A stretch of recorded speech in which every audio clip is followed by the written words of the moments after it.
Ada yang bisa dibantu, Pak? Ya, sebentar sambil menunggu pematerinya.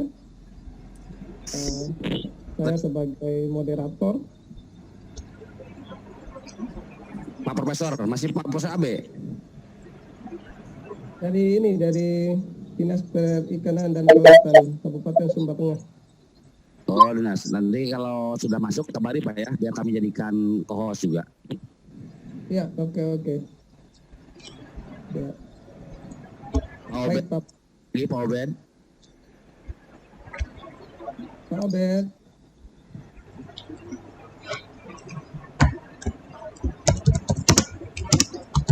Pak Obed masih memute-kan dirinya sendiri, Pak Obed. lagi mengatur itu dari. Ya, oke, siap. sudah bisa terdengar suara saya, Pak Farid? Sangat jelas, Pak, sangat jelas.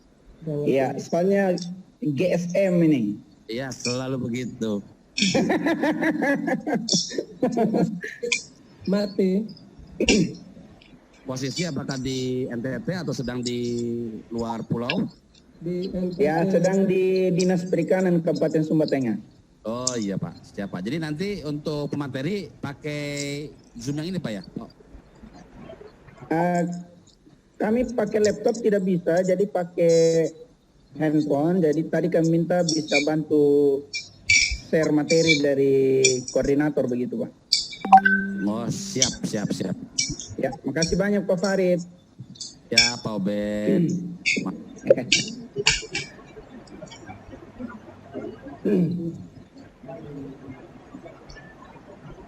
Sambil menunggu Pak Farid lagi mengatur.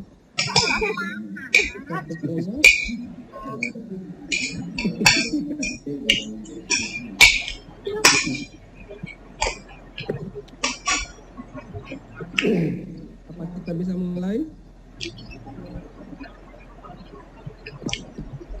Halo, selamat siang Pak Farid. Saya pikir Pak Abi dari SMK Negeri 1 Mamboro. Apakah kita sudah bisa mulai ya?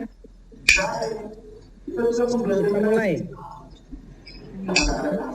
Karena sudah 10:05 kita mulai. Bisakah kita mulai Pak Farid? Silakan kita mulai. Oke. baik. Pak Obed. Halo. Ya Pak Obed.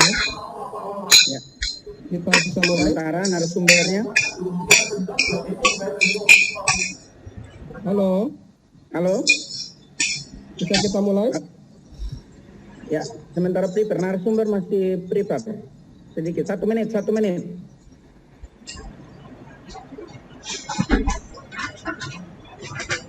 Iya.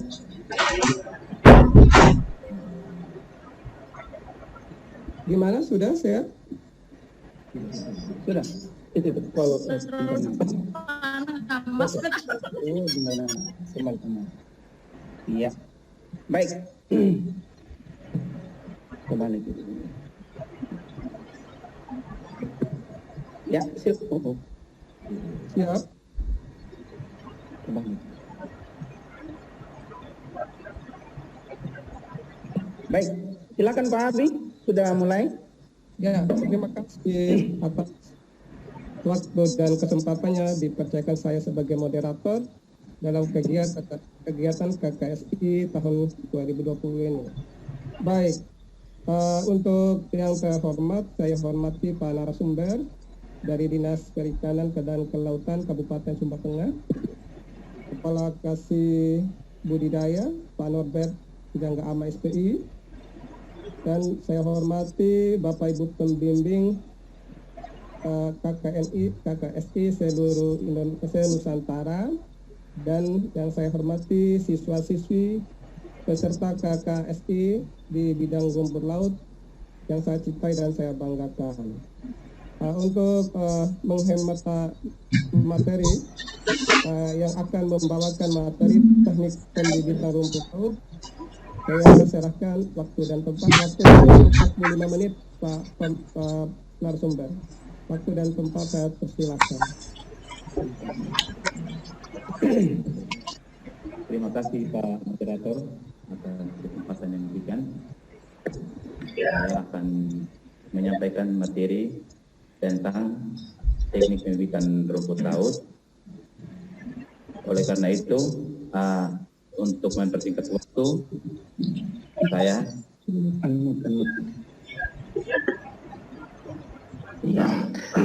Oke, baik. Atas kesempatan diberikan kepada saya, dan saat ini saya akan menyampaikan materi tentang teknik pembibitan rumput laut. materi tentang Karena itu, oleh persingkat waktu, untuk mempersingkat waktu saya langsung saja menyampaikan materi. Ya, yang pertama berkaitan dengan teknik pembibitan rumput laut. Kita ketahui bersama bahwa rumput laut merupakan komoditas unggulan khususnya di NTT, yang hal ini dapat provinsi NTT. terhadap peningkatan taraf hidup masyarakat. Hal ini taraf hidup. Yang berikut berkaitan Komunitas rumput laut. dengan komunitas rumput laut dan beberapa teknologi atau metode budidaya yang sederhana dan mudah diadopsi. Nah, dalam hal ini permodalannya relatif rendah, namun memiliki karakteristik yang spesifik unik. dan unik. Terus komunitas rumput laut untuk pemasarannya ini tidak terbatas. Belum ada bahan sintetis dari rumput laut, sehingga komunitas unggulan dapat mendukung program Minapolitan.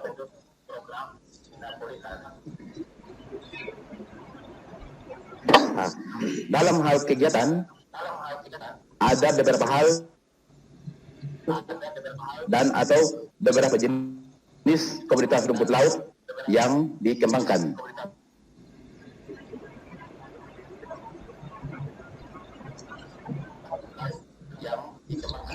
Bahkan penghasil kerajinan, terus halnya SP penghasil lambda kerajinan, terus turbinaria spinosum dan sargassum penghasil alginat. Jenis Gracilaria SP penghasil alg. Nah, tersebut merupakan komunitas yang bernilai ekonomis tinggi. Dalam pembibitan rumput laut, tentunya ada beberapa standar operasional produksi bibit yang kita harus ketahui. Yang pertama berkaitan dengan identitas lokasi yang layak sesuai dengan lokasi budidaya rumput laut. Dalam hal ini berkaitan dengan faktor fisika, kimia, biologi perairan. Dan yang berikut penerapan metode budidaya. Penerapan metode budidaya ini dalam hal pembibitan rumput laut ada beberapa metode yang dilakukan. Pertama adalah metode long line, yaitu menggunakan tali panjang. Terus yang kedua metode rakit, itu bisa dibuat dalam bentuk kerangka bambu yang didesain sedemikian rupa, dan metode lepas dasar. Nah, metode lepas dasar ini itu bisa digunakan untuk metode pembibitan rumput laut dan bahan-bahannya relatif murah. Kita telah menentukan metode budidaya. Selanjutnya kita lakukan metode pemilihan bibit. Bibit rumput laut ini yang kita kembangkan harus memiliki ciri atau karakteristik yang sesuai dengan syarat-syarat yang secara teknis. Pertama, rumput laut yang kita gunakan untuk dijadikan bibit harus sehat, tidak terserang penyakit, segar, warna pigmentnya cerah, dan tidak rasa bau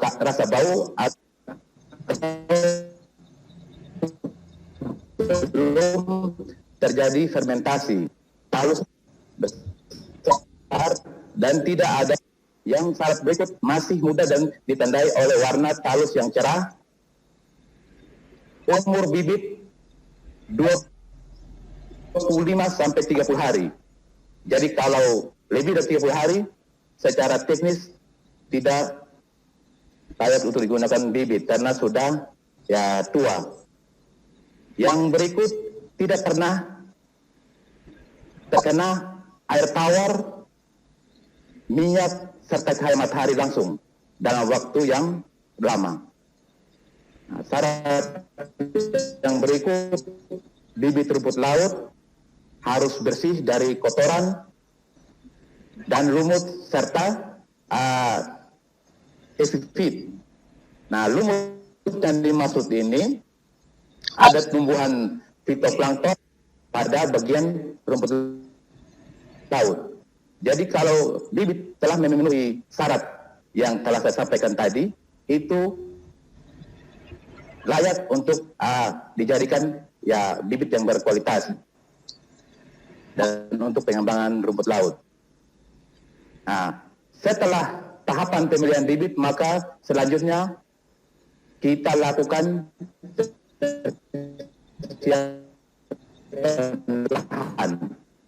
lahan pengembangan bibit. Dimaksud ini harus bebas dari hama, predator. Jika kita menggunakan metode lepas dasar, maka lokasi tersebut harus bebas dari bulu babi dan jenis hama lainnya. Nah, ketika menggunakan metode rakit kolong lain, maka harus terhindar dari akibatkan laut putus atau rusak. Nah, jadi persiapan lahan ini harus benar-benar kita lakukan untuk kegiatan bibit rumput laut karena ini sangat berpengaruh sekali. Yang selanjutnya berkaitan dengan persiapan sarana pendukung. Dalam hal ini, persiapan sarana dimaksud ketika kita melakukan kegiatan bibit, dipersiapkan terpal, waring. Kalau menggunakan metode yang lain, maka kita harus persiapkan sarana pendukung yang berupa sampan. Nah, ini membantu dalam hal pengikatan tali ris. Nah, yang selanjutnya adalah kegiatan penanaman bibit. Dilakukan ya berdasarkan beberapa metode yang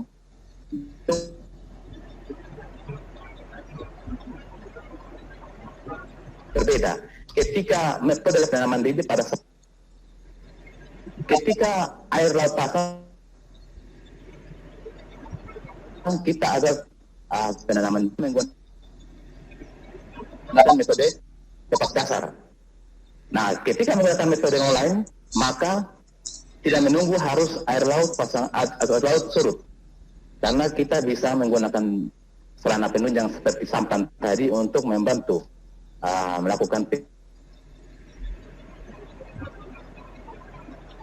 pengikatan bibit. Jadi bibit ini yang kita gunakan untuk 30 hari, 25 sampai 30 hari.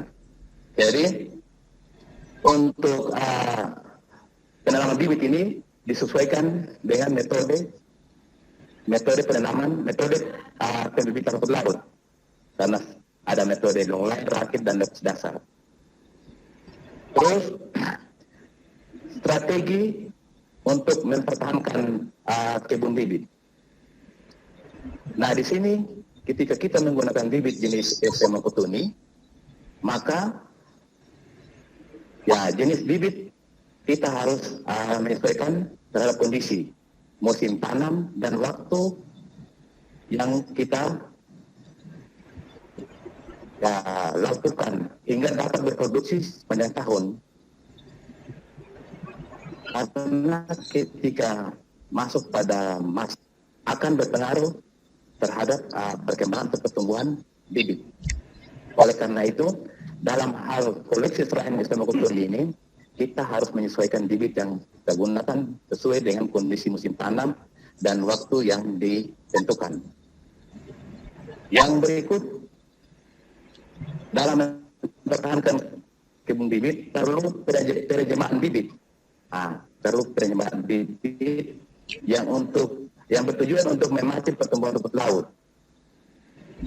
Suatu bibit akan mengalami pertumbuhan yang stagnan jika dipergunakan secara terus-menerus. Nah, jadi hal ini diartikan pertumbuhan rumput laut itu terlambat atau kerdil. Jadi perlu dilakukan penerimaan bibit. Yang berikut penggunaan metode tanam sesuai dengan kondisi lokasi. Jadi kalau lokasinya landai, nah kita cenderung menggunakan metode longline lepas dasar. Tapi ketika metode longline ini tentunya ya efektif dan tidak mempengaruhi kondisi lokasi, dasar perairan, apakah dia substratnya berlumpur atau berpasir.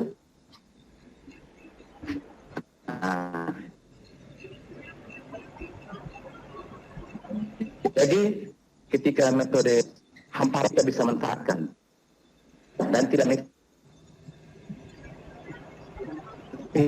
harus topografi dasar perairan. Jadi itu keunggulan penggunaan metode longline.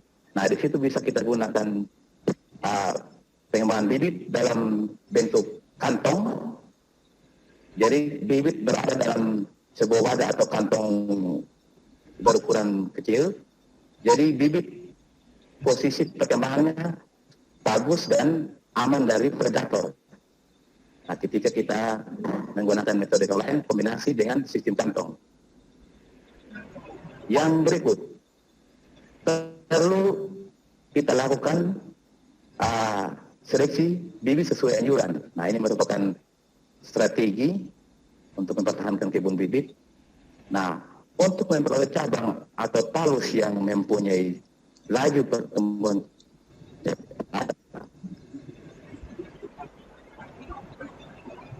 maka cenderung pada bagian pangkat talus itu ada keputihan yang kita sering kenal dengan istilah ais-ais. Jadi hal ini perlu diperhatikan. Artinya kondisi bibit yang kita gunakan ini ya terhindar dari penyakit ais-ais. Nah, ini ada beberapa metode seleksi bibit ini dalam pengembangan rumput laut. Itu ciri banyak talus yang tumbuh, terus tunas percabangan juga banyak. Nah, ketika tunas percabangannya sudah banyak dan cerah, bagus, maka itu merupakan ciri bibit yang kita harapkan. Artinya secara teknis memenuhi syarat dan layak. Nah, bibit yang kita seleksi ini kita harapkan supaya tidak kena matahari langsung atau tidak layu.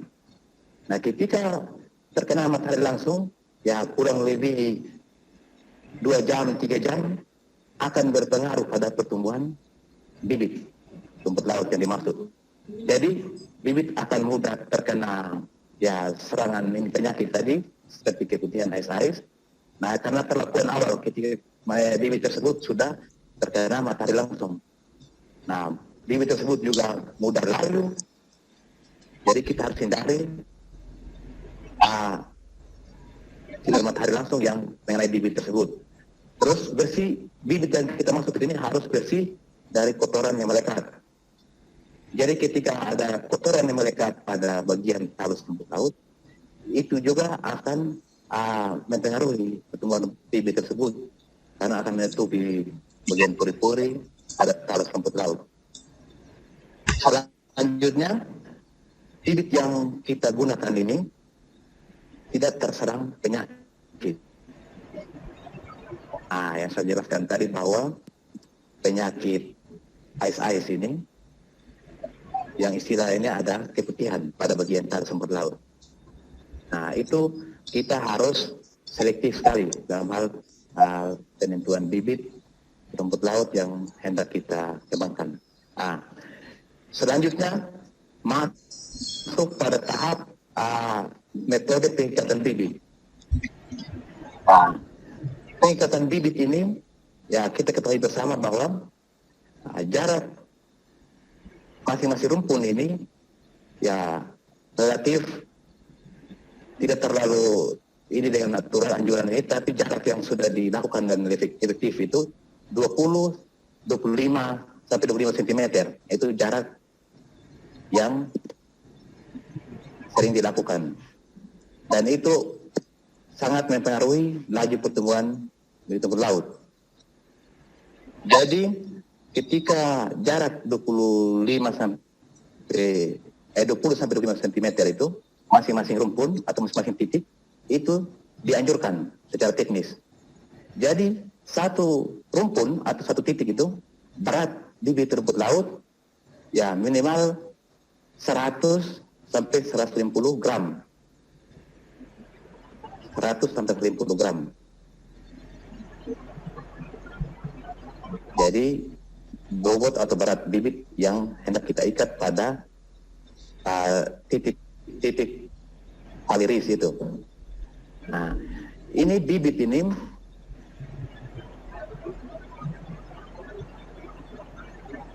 cenderung harus ya kencang dan tidak kendor, sehingga ketika gelombang menghadap dan atau menghantam aliris tidak mudah terlepas.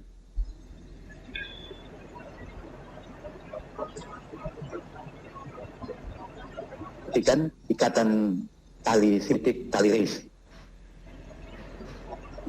Yang selanjutnya berkaitan dengan metode pembibitan rumput laut. Ya, kita kenal bahwa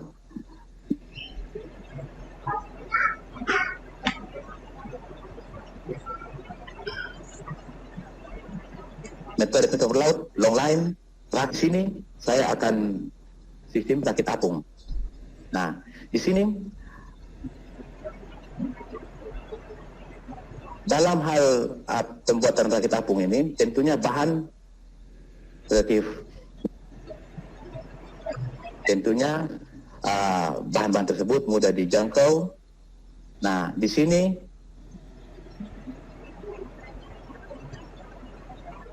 rakit apung ini jarak tali ris 20 cm, jarak ikat bibit 100 gram per titik minimal.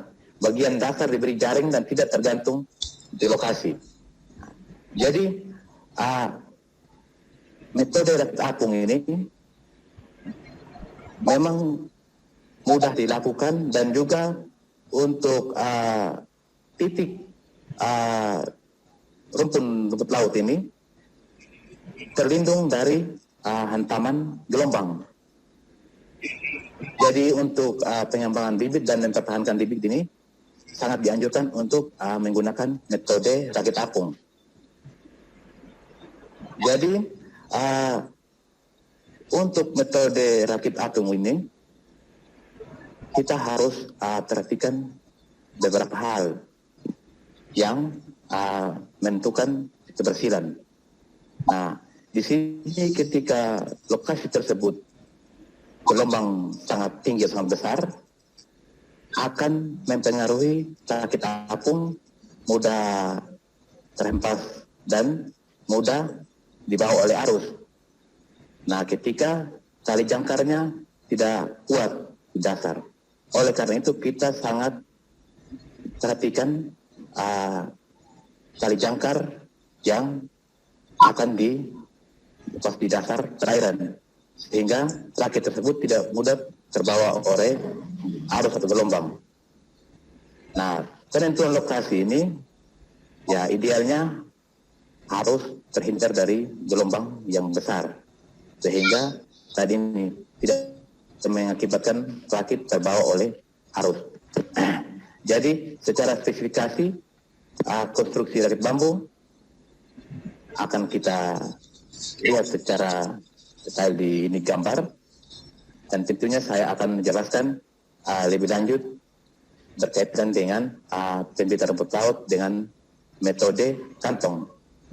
Nah, metode kantong ini ya untuk lokasi yang spesifik tentunya sangat aman dan terhindar dari gelombang. Oleh karena itu, penerapan metode menggunakan metode kantong ini untuk predator atau hama yang akan mengganggu keberlangsungan usaha pengembangan bibit, nah akan aman karena adanya kantong atau waring yang menutupi bagian bibit yang berada di dalam kantong tadi. Oleh karena itu, ya ketika dalam mempertahankan bibit yang berkualitas baik, tidak disarankan untuk kita menggunakan metode kantong, karena ini sangat efektif dan aman dari serangan hama atau predator. Nah, model kantong ini tentunya terbuat dari waring PE dengan size 5-10 mm. Di sini dia berbentuk bulat. Jadi untuk tingkatannya ini kita bisa buat dalam keinginan kita 2 tingkat, 3 tingkat, bahkan 4 tingkat per unit kantong. Jadi disesuaikan dengan kondisi lokasi dan keinginan kita. Jadi untuk mempertahankan bibit yang berkualitas baik, memang perlu kita memperhatikan metode pembibitan yang hendak kita lakukan. Terus selanjutnya perlu diperhatikan itu dalam penempatan kantong. Nah, di sini ada kerangka atau rakit yang dibuat dalam hal penentuan kantong ini dengan jarak 50 cm per unit kantong. Nah, ini sangat membantu dan sangat bermanfaat dalam hal keamanan dalam gelombang, dan keamanan dalam hal terlindung dari arus atau gelombang. Jadi ketika terlalu berdekatan kurang bagus, dan secara teknis dianjurkan dengan jarak 50 cm, sehingga arah datangnya gelombang atau arus tidak mudah terlilit dari beberapa unit kantong rumput laut tersebut. Nah, di sini dalam hal metode budidaya atau pemeliharaan bibit rumput laut ini perlu dilakukan perawatan wadah. Nah, perawatan wadah yang dimaksudkan ini bahwa setiap 15 sampai 20 hari sekali rumput laut dipindahkan ke wadah yang bersih. Nah, guna melancarkan sirkulasi air. Yang berikut, wadah yang kotor dibersihkan dan dikeringkan, dijemur, kemudian disimpan di tempat yang aman. Nah, hal ini bertujuan untuk mematikan kotoran atau lumut yang menempel pada wadah tersebut. Yang berikut, ukuran kantong ini disesuaikan dengan kebutuhan kita. Bisa diameter 50 cm dan bisa 75 cm. Tapi lebih efektif ketika kita menggunakan yang diameter 50 cm sehingga tidak terlalu berat dan aman dari hantaman gelombang atau ombak. Nah, dengan ketinggian 50 cm. Jadi dalam satu kantong ini secara teknis tentunya dianjurkan bibit yang ditaruh pada kantong tersebut bobotnya 1 kilogram per kantong. Jadi 1 kilogram per kantong itu sehingga nanti dia bisa berkembang selama 20 sampai 25 hari itu ya 1 kilo 8 ons atau bahkan 2 kilo. Nah, saya ulangi lagi bahwa dalam hal pemilihan metode ini, metode pembibitan rumput laut, tentunya kita perhatikan kesesuaian lokasi ini. Terus yang kedua, ketika kita menggunakan metode kantong, maka secara teknis itu jarak masing-masing unit kantong itu perlu diperhatikan sehingga tidak terlalu berdekatan. Nah, jadi ketika dianjurkan 50 cm, maka itu untuk menghindari lilitan beberapa kantong atau hantaman gelombang. Nah, jadi untuk pemilihan bibit ini tentunya kita harus ya sesuaikan dengan kondisi lokasi tempat kita melakukan usaha pengembangan bibit. Selanjutnya saya akan masuk pada pembibitan rumput laut dengan menggunakan metode long line. Nah, pembibitan rumput laut menggunakan metode long line ini itu spesifikasi ukuran bervariasi. Jadi untuk mempertahankan bibit ini kita bisa menggunakan metode long line dengan ukuran 25 kali 22 meter, 25 kali 50 meter, 25 kali 100 meter, 50 kali 50 meter. Nah, pemilihan ukuran ini tergantung keadaan lokasi yang hendak kita kembangkan bibit rumput laut. Nah, jadi ketika kita memilih 25 kali 5 meter, maka sesuaikan dengan kondisi real, lokasi. Jadi ketika lokasi tersebut merupakan jalur pelayaran, nah kita tentunya harus tali long line ini tidak terlalu panjang karena akan mempengaruhi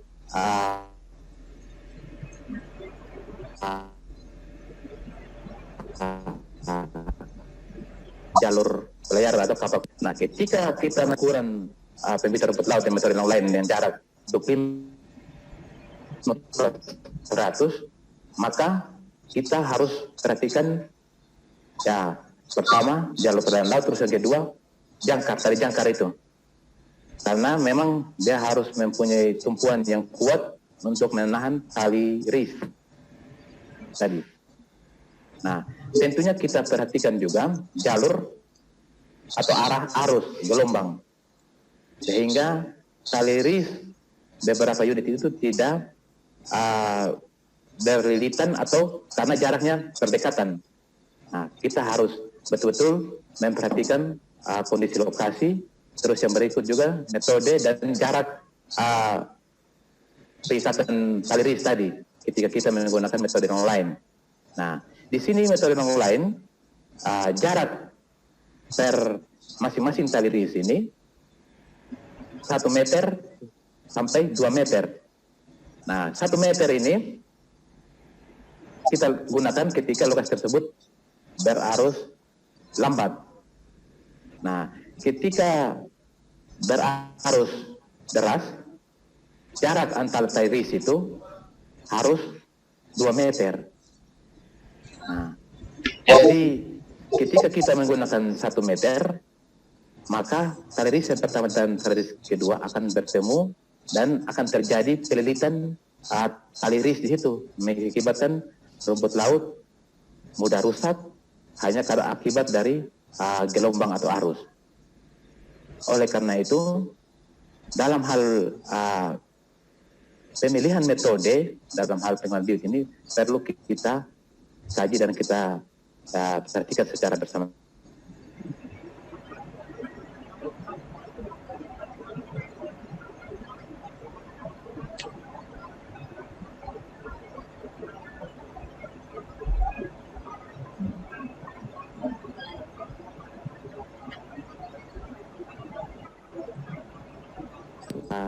Pemilihan dan penentuan lokasi pengembangan biota laut ini dengan memperhatikan beberapa metode yang sesuai dengan kondisi lokasi budidaya. Nah, jadi ada desain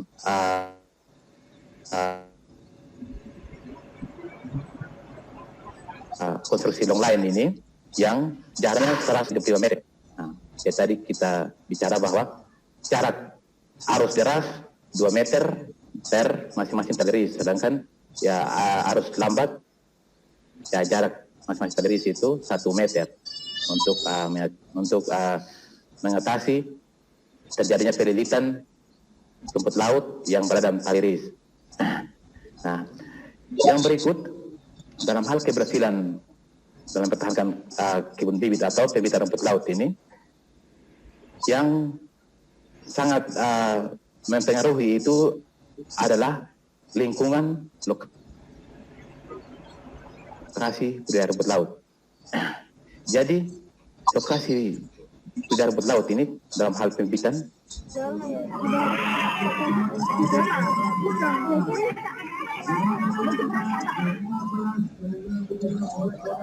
tentunya harus terhindar di perairan tersebut. Ada kandungan minyak di perairan tersebut, maka laju pertumbuhan rumput laut akan terhambat, bahkan bibit tersebut akan rusak, bahkan terlepas dari tali ikatan taliris tadi. Oleh karena itu, ya perlu hindari tumpahan minyak di sekitar area budidaya rumput laut. Nah, yang dalam hal ini bibit rumput laut yang dihasilkan. Jadi mutu bibit rumput laut yang berkualitas sesuai dengan syarat teknis tadi saya sudah sampaikan akan mempengaruhi harga dan nilai jual bibit rumput laut.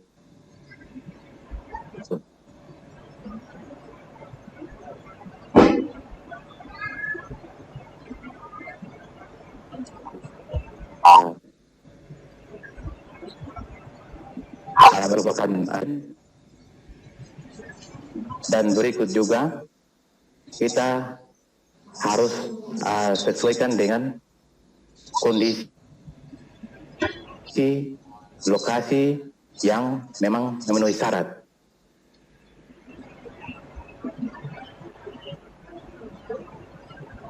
Dan rumput laut ini yang saya jelaskan tadi ada beberapa kriteria.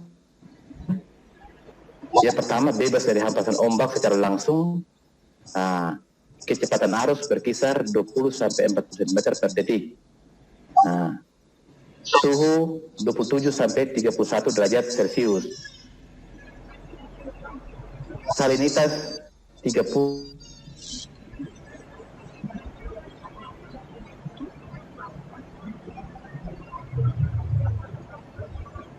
sampai 35 ppt ke 8 perairan yang baik. Jadi itu ketika ada gulma atau tanaman rumput laut yang berada di lokasi tersebut, itu akan kelihatan bahwa kondisi perairan tersebut baik dan kelihatan subur. Nah, yang berikut jauh dari sungai, apalagi ketika ada muara sungai, ini sangat tidak diinginkan. Jadi harus terhindar dari pencemaran dan air sungai yang mengalir di lokasi tersebut. Jadi tentunya untuk materi berkaitan dengan teknik pembibitan rumput laut, kira demikian saya paparkan dan nanti akan berkembang pada diskusi Oleh karena itu, berkaitan dengan teknis ini, serasa saya sudah uraikan satu persatu. Nanti akan lebih jelas kita masuk pada sesi diskusi ketika ada hal-hal yang kurang jelas dan kurang dimengerti, dan kita masuk pada sesi tanya jawab. Memang berkaitan dengan pembibitan rumput laut ini, yang paling penting adalah ya kualitas bibit tadi, terus metode yang kita gunakan, terus umur bibit dengan kriteria bibit tadi yang sesuai dengan anjuran teknis, itu yang perlu diperhatikan secara baik. Mungkin materi tentang teknik pembibitan rumput laut, tentunya saya sampai di sini untuk pemaparannya. Saya kembalikan kepada moderator. Ya, terima kasih atas penyampaian materinya. Ya, kalau ada peserta yang menanyakan, langsung dicek saja di bagian chat itu, nanti bisa Pak pemateri bisa lihat langsung cek partisipasi atau cek it dicek. Silakan yang ada yang menanyakan. Pak Abe saya. Abe. Saya Silakan. Ya, silakan. tanya. Dari SMK mana? Ya.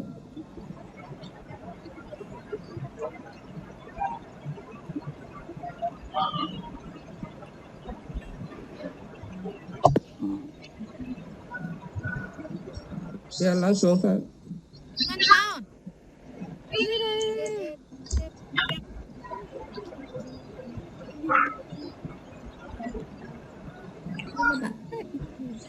Mohon izin bertanya. Silakan Ibu di Kalimantan Selatan. Ya. Ibu Gusti Oh, silakan. Ibu Gusti. Ya. Assalamualaikum. Kalimantan, Ibu Gusti. Saya Silakan. Gustiana Fitra Wahyuna dari SMK Negeri 1 Pulau Laut Barat, Kota Baru, Kalimantan Selatan. Bapak, mohon izin bertanya. Untuk pembibitan, dari Bapak sendiri atau dari Dinas Pertanian sendiri, ada tidak perlakuan khusus sebelum penanaman bibit untuk semacam imun supaya rumput laut yang ditanam itu tidak rentan terhadap penyakit gitu. Misalnya aplikasi pupuk atau aplikasi obat-obatan untuk menambah imun bagi rumput laut itu sendiri. Terima kasih. Assalamualaikum warahmatullahi wabarakatuh. Terima kasih, Bu. Oke, saya langsung saja untuk menjawab pertanyaan dari Ibu Gusti, dan memang pertanyaan yang sangat menarik. Tentunya perlakuan ya bibit sebelum kita tanam memang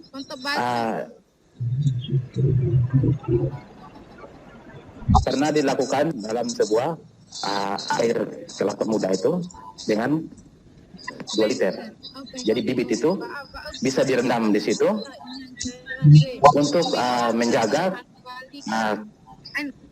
boleh bilang imun, sehingga tetap kondisi ya baik.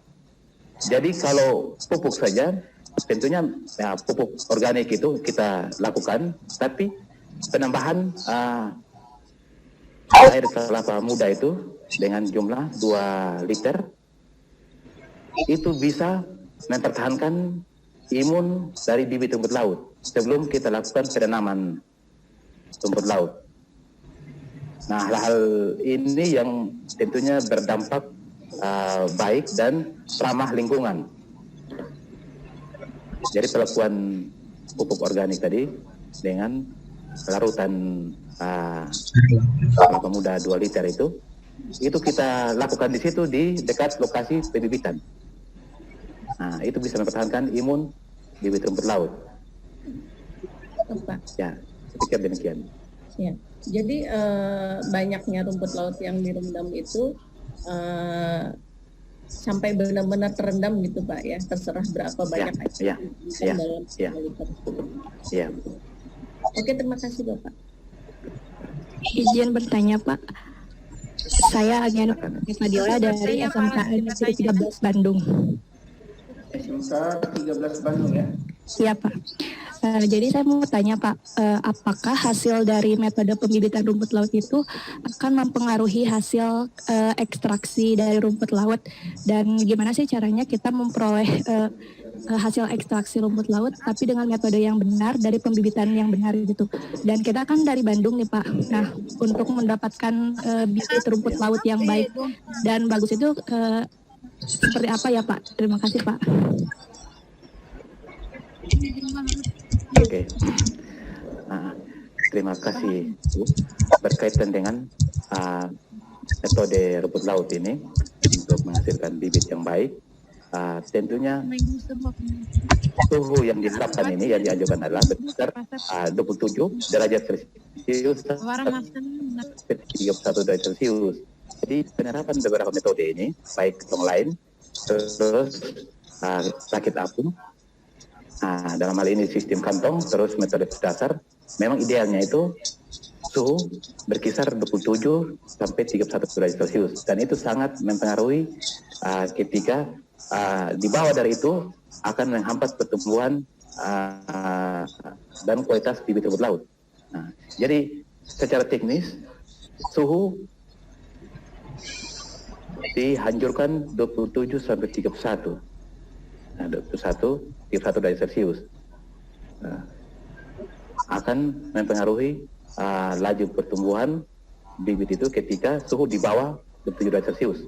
Nah, bahkan ketika melebihi dari 31 derajat Celcius, nanti akan bagian talus rumput laut itu akan mengalami kekuningan, hancur, bahkan mudah terserang penyakit. Nah, jadi kita kenal ada penyakit ice, nanti pada bagian talus itu akan menjadi bubur, dan ada keputihan di situ. Itu efek dari perubahan suhu yang stagnan itu, dari yang sangat dingin ke panas. Nah, dianjurkan itu yang 27 sampai 31 derajat Celcius. Mungkin demikian, Ibu. Pak, Iya Pak. Terima kasih. Ingin bertanya. Nama saya Muhammad Urivaldo dari SMKN 1 Karimun Jawa. Mohon izin bertanya. Mohon izin bertanya Pak. Mengenai Silakan. metode pembibitan Pak.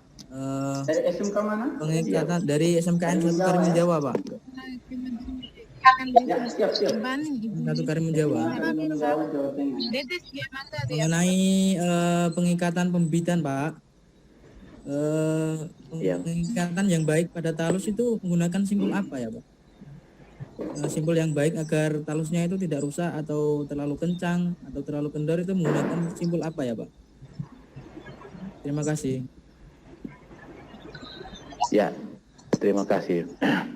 Memang dalam hal pengikatan bibit rumput laut ini, artinya pada titik atau rumput tertentu, itu cenderung menggunakan tali simpul yang panjang kurang lebih 20 cm.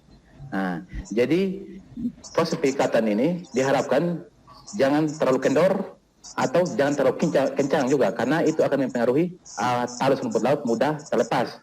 Nah, jadi ya metode pengikatan ini sepertinya pengikatan biasa, tapi yang ditekankan di sini adalah ketika kita melakukan pengikatan ini jangan terlalu kendor atau jangan terlalu kencang, karena itu akan berakibat fatal pada bagian talus rumput laut yang kita ikat pada garis itu atau pada titik anakan. Oleh karena itu, penggunaan metode pengikatan ini itu disesuaikan dengan keinginan kita, tapi dilakukan ini yang metode biasa saja, artinya peikatan seperti biasa, tapi yang dianjurkan di sini jangan terlalu kencang atau jangan terlalu kendor, sehingga talus rumput laut pada titik itu tidak mudah terhempas oleh gelombang. Jadi saya kira demikian. Izin bertanya, Bapak, Silakan. izin bertanya. Bapak saya dari SMK 6. Dari Bapak SMK dari SMK 6 Palu, Bapak. 4 Kota Bima, Pak. Izin bertanya. Bapak SMK 6 Negeri 6 Palu. Bapak. Ya. Assalamualaikum warahmatullahi wabarakatuh. Assalamualaikum warahmatullahi wabarakatuh. Ya, kami dari SMK 4 Kota Bima ingin bertanya Pak, bagaimana cara penanggulangannya ketika rumput laut yang kita sudah tanam sudah terkena penyakit ice. Jadi bagaimana cara penanggulangannya Pak? Mohon dijelaskan. Terima kasih. Wassalamualaikum warahmatullahi wabarakatuh. Waalaikumsalam. Terima kasih Bu atas kesempatan pertanyaan yang memang ya bagus sekali. Nah di sini ketika bibit rumput laut itu terkena penyakit keputihan, maksudnya ice ya. Langkah yang kita lakukan itu pertama itu memetik bagian talus yang terkena ice itu. Nah, talus yang terkena ice itu kita petik terus rumput laut tersebut buang ke darat. Itu salah satu langkah sehingga tidak mempengaruhi bagian cabang atau talus yang lainnya. Nah, yang kedua, strategi yang dilakukan itu pemindahan alokasi. Ketika kita menggunakan metode bebas dasar, maka tali ris yang ya kita ikat di lokasi dekat dengan pesisir, kita pindahkan ke arah istilah di sini kalau kepala meeting, yang dasar bagian dalam itu kita pindahkan tali ris tersebut. Jadi itu salah satu strategi. Salah satu strategi tadi untuk mengatasi adanya penyakit SIS yang menyerang anakan bibit laut. Yang pertama itu memetik talus rumput laut yang terkena SIS dan dibuang ke darat. Terus yang kedua memindahkan patok ketika kita menggunakan metode dasar, memindahkan patok agak ke dalam lagi. Karena hal itu bisa mengatasi akan banyaknya SIS pada bagian talus rumput laut. Jadi ini salah satu pengalaman dan ini langkah-langkah untuk mengatasi penyakit SIS. Mungkin demikian. Pak Obed, mungkin waktunya cukup, tinggal 5 menit terakhir. Dilakukan, ya Pak, mungkin waktunya cukup. Ibu masih bisa satu lagi Bu dari SMK Negeri 6 Palu. Ya dari Palu, silakan. Boleh satu. Dari Palu. Bapak saya mau bertanya, apakah yang menyebabkan rumput laut bisa gagal panen seperti halnya tadi yang di Sitau? Oke, terima kasih Adik. Ya. Saya langsung jawab ya. Oke. Yang menyebabkan rumput laut dalam hal ini kita gagal panen itu yang pertama ya kita salah menentukan lokasi. Salah menentukan lokasi ini sangat berpengaruh. Nah, ketika lokasi ya bibitan ini kita lakukan di dekat muara sungai, otomatis tingkat kebersihan kecil, bahkan kita gagal sama sekali. Yang kedua yang mempengaruhi itu dengan adanya hama predator di sekitar lokasi bibitan. Misalnya penentuan metode ini metode bebas dasar. Nah di situ ada hama, berenang, bulu babi, penyu dan lain sebagainya. Itu akan mempengaruhi ya tingkat kebersihan, bahkan kita gagal panen. Yang ketiga ya pemilihan lokasi dalam hal ini di situ merupakan jalur pelayaran dan akses untuk kapal minyak. Nah, di situ akan terjadi tumpahan minyak di lokasi budidaya. Nah, oleh karena itu kita hindari pemilihan lokasi yang dekat dengan jalur pelayaran bahkan lokasi kapal tanker tadi, kapal minyak. Mungkin itu beberapa hal yang mempengaruhi kita gagal panen dalam hal pengembangan bibit bahkan pengembangan rumput laut. Sekian, demikian itu Pak Moderator. Saya kembalikan. Oke, terima kasih Pak narasumber yang telah menyampaikan materinya.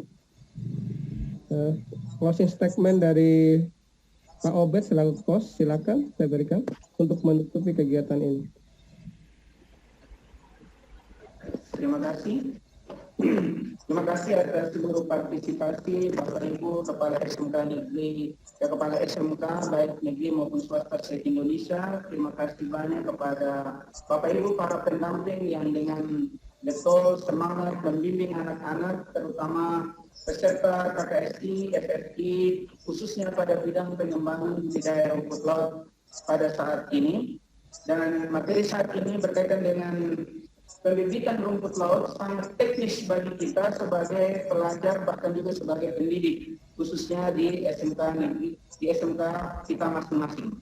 Oleh karena itu, tetap kita semangat dalam menggali ilmu pengetahuan yang berkaitan dengan bidang rumput laut, mulai dari pendidikan sampai nanti pada pengolahan, sehingga kebutuhan pendidikan kita di dunia rumput laut bisa kita memperkaya kesana berpikir kita. Saya pikir itu kita tetap semangat untuk mengikuti kegiatan Camp Kreatif SMK Indonesia ini, dan salam sehat untuk kita semua. Terima kasih. Ya, kembali ke SMK koordinator. Ya, terima kasih atas kegiatan pembelajaran kita pertemuan hari ini, Pak Abdurrahman dan Pak Obed beserta pemateri dari Dinas Perikanan Kabupaten Sumba Tengah. Salam semangat untuk para peserta. Kami akhiri dari SMK Negeri Pado. Wabillahi taufiq wal hidayah. Wassalamualaikum warahmatullahi wabarakatuh. Waalaikumsalam. Waalaikumsalam warahmatullahi wabarakatuh. Waalaikumsalam warahmatullahi wabarakatuh.